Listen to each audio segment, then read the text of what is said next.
KTO Radio présente À haute voix, la lecture intégrale des œuvres spirituelles majeures. Aujourd'hui, Charles de Foucault de René Bazin.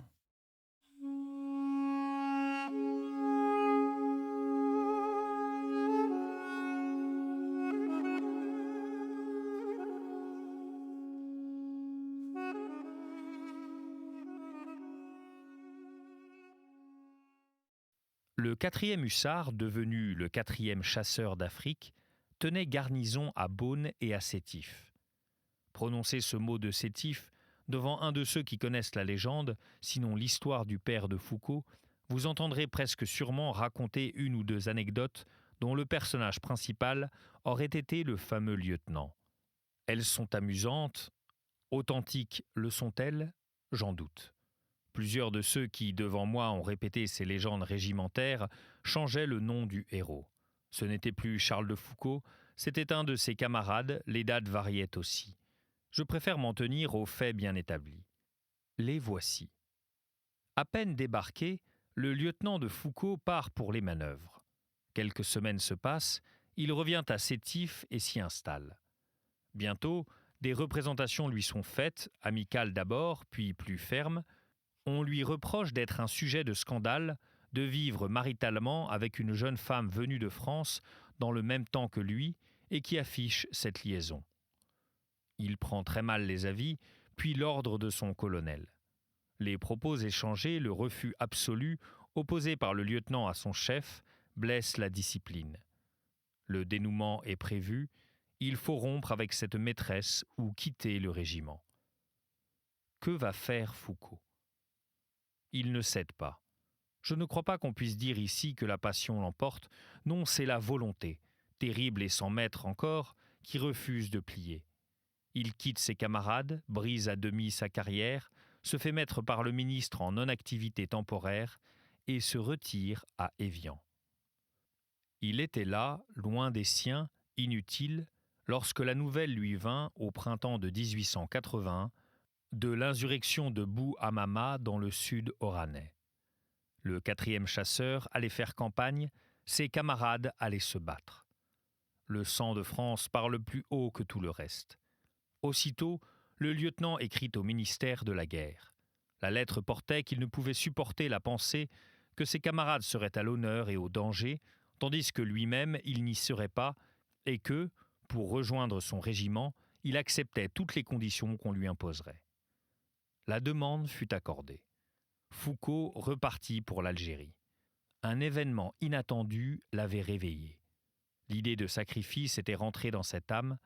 Elle est génératrice de toutes les noblesses. Charles de Foucault n'était pas plus croyant que la veille, mais la force qui fait les chrétiens s'était affirmée en lui. Puisqu'il s'était offert pour la France, il s'était approché de Dieu, qui reconnaît son Fils dans le sacrifice des hommes et s'émeut à sa vue. Un marabout indigène, Bou Amama, des Oulad Sidi Cheikh Garaba, agitait les tribus et prêchait la guerre sainte dans le sud oranais. La campagne contre le partisan fit apparaître la première esquisse du personnage définitif que sera Charles de Foucault. Dans ces étapes de la conversion d'un hussard, le général Lapérine, qui était de l'expédition et pouvait juger son camarade, écrit ceci. Au milieu des dangers et des privations des colonnes expéditionnaires, ce lettré fêtard se révéla un soldat et un chef. Supportant gaiement les plus dures épreuves, payant constamment de sa personne, s'occupant avec dévouement de ses hommes, il faisait l'admiration des vieux Mexicains du régiment, des connaisseurs. Du Foucault de Saumur et de Pont-à-Mousson, il ne restait plus qu'une mignonne édition d'Aristophane qui ne le quittait pas et un tout petit reste de snobisme qui l'amena à ne plus fumer le jour où il ne lui fut plus possible de se procurer des cigares de sa marque préférée.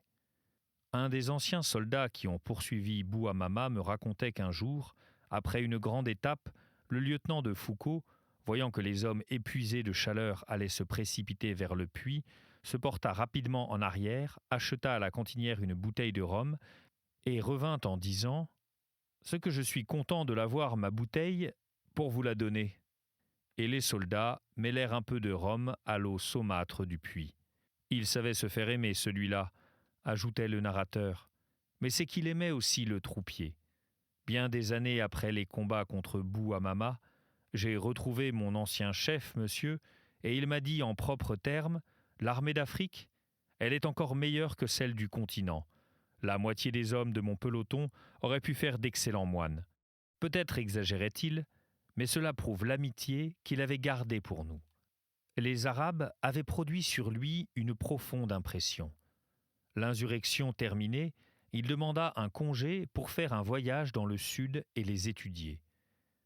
N'ayant pu obtenir ce congé, il donna sa démission et vint s'installer à Alger pour préparer son grand voyage au Maroc, poursuit le général Lapérine.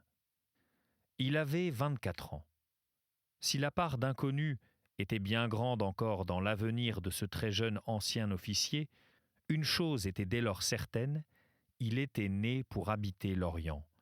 Il avait en lui cette vocation qui ne naît pas, comme certains se l'imaginent, de l'amour de la lumière, mais bien plutôt de l'amour du silence habituel, de l'espace, de l'imprévu et du primitif de la vie, du mystère également qu'on devine dans des âmes très fermées. Quand cette vocation parle et commande dans un cœur d'homme, il n'y a qu'à la suivre. On la combat sans la vaincre.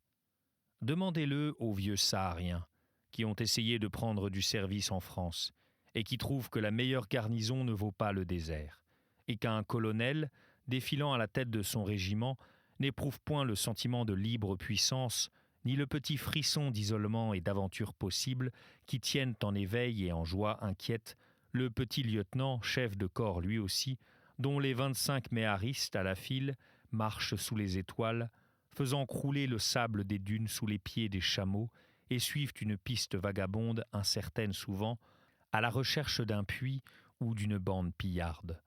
Demandez-le à ceux qui ont pris leur retraite imprudemment au bord de la mer de Bretagne ou sur le rivage de Nice. À ceux-là surtout, trop vieux pour la vie errante, trop profondément dépaysés désormais dans les terres natales, et dont l'habitation est cachée aux environs d'Alger ou d'Oran.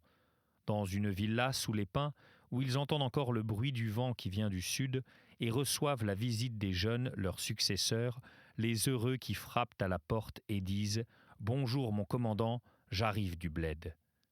Sa démission donnée, Charles de Foucauld suivit le premier conseil de sa vocation qu'avaient décidé les manœuvres autour de Sétif, les récits des vieux Africains, la découverte d'un peuple nouveau, la guerre enfin contre le partisan. Il ne quitterait pas l'Afrique sans l'avoir étudiée, il serait homme d'action. Que ferait-il donc ? Une des choses les plus difficiles qui fussent, il entreprendrait d'explorer le Maroc, pays fermé, défiant de l'étranger, cruel dans ses vengeances, mais si voisin de nos côtes, si manifestement destiné à compléter notre domaine, qu'on était sûr en le parcourant d'aider la France de demain. Il vint à Alger, ressaisi par ce besoin de savoir qui l'avait servi, jusque-là sans méthode, il s'enferma dans les bibliothèques, prit des leçons d'arabe et se mit en relation avec les hommes qui pouvaient le préparer à une entreprise audacieuse. L'un de ceux-ci, le plus utile peut-être, une des figures les plus connues de l'ancien Alger, s'appelait Oscar McCarthy. C'était un tout petit homme, aussi brun qu'un homme blanc peut l'être, aussi maigre que peut l'être un homme en santé, qui portait les cheveux coupés ras et la barbe longue, et que les Arabes nommaient tantôt l'homme à la grosse tête, tantôt l'homme au canon de fusil. Ce second surnom lui venait de l'habitude qu'il avait en voyage de suspendre à son épaule, en bandoulière, un grand baromètre enfermé dans un étui de cuir. Autrefois, McCarthy avait eu le projet de traverser le Sahara et de gagner Tombouctou. Il ne se mit jamais en route, mais le biscuit préparé pour cette expédition existait encore 20 ans après, et McCarthy parlait toujours de son prochain départ. Du moins connaissait-il à merveille l'Algérie. Il avait visité les moindres villages, séjourné dans les douars de toutes les tribus, recueilli des milliers de notes qu'il confiait çà et là à des amis. Il avait lu sur les choses et les gens de l'Afrique tout ce qui fut écrit par les voyageurs, les historiens, les archéologues et il se souvenait de tout. La terre africaine était la propriété de son esprit. Dans son corps frêle vivait une âme intrépide et savante. Guide sûr, mais dont les méthodes d'exploration avaient toujours été très personnelles, on pouvait deviner ce qu'il conseillerait aux jeunes officiers qui se mettaient à son école.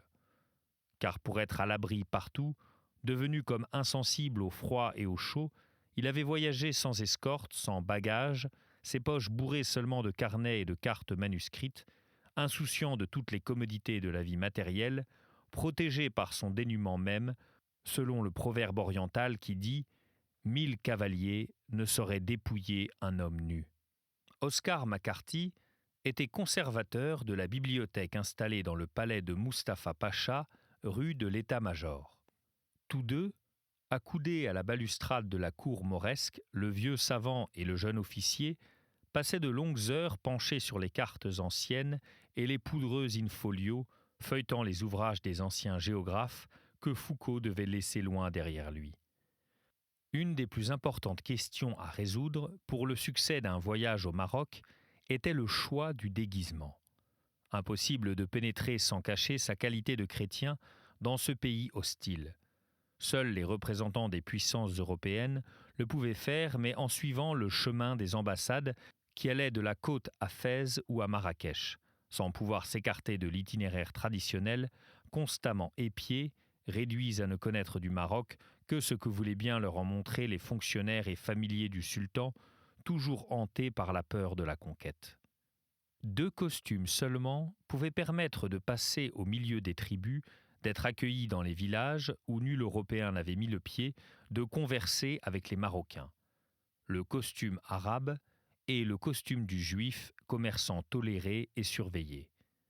Mais quelle connaissance des mœurs musulmanes ou des mœurs juives pour ne pas se trahir ? McCarthy conseilla et l'officier accepta la seconde solution. Charles de Foucault a expliqué pourquoi. Il n'y a que 2 religions au Maroc. Il fallait à tout prix être de l'une d'elles. Serait-on musulman ou juif ? Coifferait-on le turban ou le bonnet noir ? René Caillé, Rolf et Lenz avaient tous opté pour le turban. Je me décidai au contraire pour le bonnet. Ce qui m'y porta surtout fut le souvenir des difficultés qu'avaient rencontrées ces voyageurs sous leurs costumes. L'obligation de mener la même vie que leurs coreligionnaires, la présence continuelle de vrais musulmans autour d'eux, les soupçons même et la surveillance dont ils se trouvèrent souvent l'objet, furent un gros obstacle à leurs travaux. Je fus effrayé d'un travestissement qui, loin de favoriser les études, pouvait y apporter beaucoup d'entraves. Je jetai les yeux sur le costume israélite. Il me sembla que ce dernier, en m'abaissant, me ferait passer plus inaperçu, me donnerait plus de liberté. Je ne me trompais pas. Durant tout mon voyage, je gardai ce déguisement et n'eus lieu que de m'en féliciter. S'il m'attira parfois de petites avanies, j'en fus dédommagé, ayant toujours mes aises pour travailler. Pendant les séjours, il m'était facile, à l'ombre des mélats, et de faire mes observations astronomiques et d'écrire des nuits entières pour compléter mes notes. Dans les marches, nul ne faisait attention, nul ne daignait parler aux pauvres juifs qui, pendant ce temps, consultaient tour à tour boussole, montre, baromètre et relevaient le chemin qu'on suivait. De plus, en tout lieu, j'obtenais de mes cousins, comme s'appelle entre les juifs du Maroc, des renseignements sincères et détaillés sur la région où je me trouvais. Enfin, j'excitais peu de soupçons. Mon mauvais accent aurait pu en faire naître, mais ne sait-on pas qu'il y a des Israélites en tout pays ? Mon travestissement était d'ailleurs complété par la présence à mes côtés d'un juif authentique. Son office consistait d'abord à jurer partout que j'étais un rabbin, puis à se mettre en avant dans toutes les relations avec les indigènes, de manière à me laisser le plus possible dans l'ombre. Enfin, à me trouver toujours un logis solitaire où je puisse faire mes observations commodément et en cas d'impossibilité, à forger les histoires les plus fantastiques pour expliquer l'exhibition de mes instruments. Cette décision de voyager déguisé et en qualité de juif obligea l'explorateur à apprendre l'hébreu en même temps que l'arabe et à étudier aussi les coutumes juives. Et ce fut encore M. McCarthy, à la bibliothèque d'Alger, qui présenta le rabbin Mardoché, le futur guide à Charles de Foucault.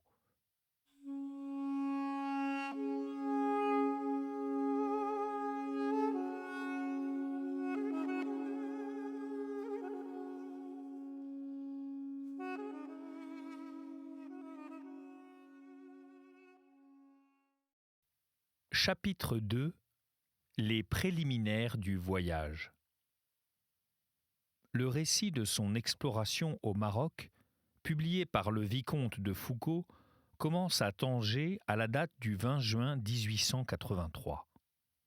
Or, le voyageur avait quitté Alger le 10 juin, et il ne devait pas, selon ses projets, pénétrer par le nord dans l'empire défendu, mais chercher sa route par le Rif en traversant la frontière algéro-marocaine. Quelles raisons l'en ont empêché ? Que s'est-il passé entre le 10 et le 20 juin ? Nous n'en saurions pas grand-chose si, par bonheur, revenu à Paris au milieu des siens, l'explorateur n'avait calligraphié, à l'intention d'un de ses neveux, et sur de belles pages de vélin qui furent reliées avec les feuillets imprimés, 3 fragments importants, dont le premier raconte précisément les préparatifs du voyage et les incidents du début. Je publierai d'abord cette sorte de préface inédite de la reconnaissance au Maroc. De même, je citerai en entier l'histoire du guide Mardochée, non pas tant parce qu'elle est amusante, dramatique, un peu folle, comme tant d'histoires orientales, mais parce qu'elle fait connaître admirablement à quelle espèce d'homme Charles de Foucauld s'était confié. Enfin, lorsqu'en analysant le livre à grands traits, je serais arrivé à ce passage volontairement écourté où l'auteur raconte son séjour à Bou el-Djad, je publierai le 3e fragment, en tête duquel il écrivait ces lignes « J'eus des relations avec plusieurs membres de la famille de Sidi ben Daoud. Je les ai tus dans mon ouvrage parce que si la connaissance en était parvenue au sultan, cela aurait créé des dangers à mes amis de Bou el-Djad. À toi, mon cher neveu, je vais les raconter. » Aujourd'hui, elles peuvent être racontées au public, ces entrevues au cours desquelles le jeune officier français, habilement interrogé et se sentant deviné, s'avoua chrétien et se confia à l'honneur de son hôte. Le temps accourut, ce qui pouvait être une cause d'ennui, la mort était parmi ces ennuis possibles, sous le règne des anciens sultans, a repris son caractère véritable de générosité rare et de chevalerie. Le traité de 1912 a permis de l'imprimer. 1. Le déguisement et les premiers pas. Le 10 juin 1883, à 5 heures du matin, j'entre dans une vieille maison du quartier juif d'Alger. C'est le domicile du rabbin Mardochée. Mon compagnon y vit dans une seule chambre avec sa femme et ses 4 enfants. Il m'attend. Je dois quitter chez lui mes vêtements européens et prendre le costume israélite. Une longue chemise à manches flottantes, un pantalon de toile allant jusqu'aux genoux, un gilet turc de drap foncé, une robe blanche à manches courtes et à capuchon, djellabia, des bas blancs, des souliers découverts, une calotte rouge et un turban de soie noire sont préparés pour moi. Cela forme un costume juif mi-algérien, mi-syrien, qui convient au rôle peut-être divers que j'aurai à jouer. Je m'habille, et Mardochée, sa femme, ses enfants et moi sortons, et descendons les ruelles en escalier qui conduisent au port où est la gare d'Oran. Nous partirons pour Oran à 7 heures du matin, par le chemin de fer. Je demande 2 billets en mauvais français pour être d'accord avec mon costume. Mardochée fait ses adieux à sa famille, et nous voici tous deux assis dans une voiture de 3e classe. Le temps est admirable, le wagon plein d'ouvriers arabes, nous partons entourés de gaieté et inondés de soleil. Je m'appelle le rabbin Joseph Aleman. Je suis né en Moscovie, d'où m'ont chassé les récentes persécutions. Dans ma fuite, j'ai été d'abord à Jérusalem. Après y avoir pieusement passé quelque temps, j'ai gagné le nord de l'Afrique et maintenant je voyage à l'aventure, pauvre mais confiant en Dieu. Une estime réciproque me lie à Mardochée Abissérour, comme moi, savant rabbin, et qui a passé de longues années à Jérusalem. Mardochée porte un costume pareil au mien, cela nous donne un air de famille. Il me déclare que je lui ressemble et qu'à l'occasion, il me fera passer pour son fils. Nous avons peu de bagages, un sac et 2 boîtes. Les boîtes renferment la première une pharmacie qui me permettra au besoin de me dire médecin, l'autre un sextant, des boussoles, des baromètres, des thermomètres, du papier et des cartes. Le sac contient un costume de rechange et une couverte pour chacun de nous, des ustensiles de cuisine et des provisions. Comme argent, j'emporte 3000 francs, partie en or et partie en corail. C'est dans cet équipage que nous sommes entraînés vers Oran. Je vais à Oran parce que je veux entrer au Maroc par terre. Mon projet est de me rendre de Tlemcen à Tétouan en traversant la région du Rif, laquelle forme tout le littoral entre la frontière algérienne et Tétouan. D'Oran, j'irai à Tlemcen. Là, je m'informerai des moyens de voyager dans le Rif. Nous arrivons à Oran à 6 heures du soir. La gare est hors de la ville. De moitié avec 2 Juifs qui étaient dans le train, nous prenons un fiacre qui nous porte à un hôtel fréquenté des Israélites. Nous louons une chambre à raison de 2 francs par jour et, tirant nos provisions, nous faisons en tête-à-tête notre premier repas du soir. Étrange maison que l'hôtel où nous sommes. J'ai eu un moment de surprise en m'entendant tutoyer par le valet. En Algérie, on tutoie les Juifs. 11 juin. Ce jour est le premier de la fête de Sbaot, Pentecôte, dans laquelle on célèbre le don de la loi faite à Moïse sur le Sinaï. Défense aux Israélites de voyager aujourd'hui ni demain. Je reste dans ma chambre. Mardoché va à la synagogue et en revient à la nuit avec un de ses coreligionnaires. Ils se mettent à causer. J'apprends que mon compagnon se livre à la recherche de la pierre philosophale. L'autre juif est un compère alchimiste. Longtemps je les vois discuter, faiblement éclairés par une bougie, leurs ombres dessinant sur les murs d'énormes silhouettes. Je m'endors sur ma paillasse, bercé par ces étranges discours. 12 juin. Vers 5 heures du soir, nous montons en diligence et partons pour Tlemcen. En me rendant à la voiture, j'entends un passant dire à son voisin en me montrant « Savez-vous d'où ça nous vient, ça ? Ça nous arrive en droite ligne de Jérusalem. » 13 juin. Arrivé à Tlemcen à 9 heures du matin. Nous nous mettons aussitôt en quête des Juifs du Rif. À 1 heure, nous n'en avons pas trouvé un qui ait pu nous renseigner utilement. Fatigués, nous achetons du pain et des olives et nous nous mettons à déjeuner, assis par terre sur une place. Pendant que nous sommes ainsi, passe à 2 pas de moi une bande d'officiers de chasseurs d'Afrique sortant du cercle. Je les connais presque tous. Ils me regardent sans soupçonner qui je suis. Notre après-midi est plus heureux que la matinée. Nous découvrons un certain nombre d'Israélites rifains. Ils viendront nous trouver à 8 heures du soir dans une chambre que nous louons et on discutera en réunion les moyens de traverser le Rif. Plus d'hôtel juif ici, nous louons une chambre à une famille israélite. C'était À Haute Voix, une émission de KTO Radio. Aujourd'hui, Charles de Foucault de René Bazin.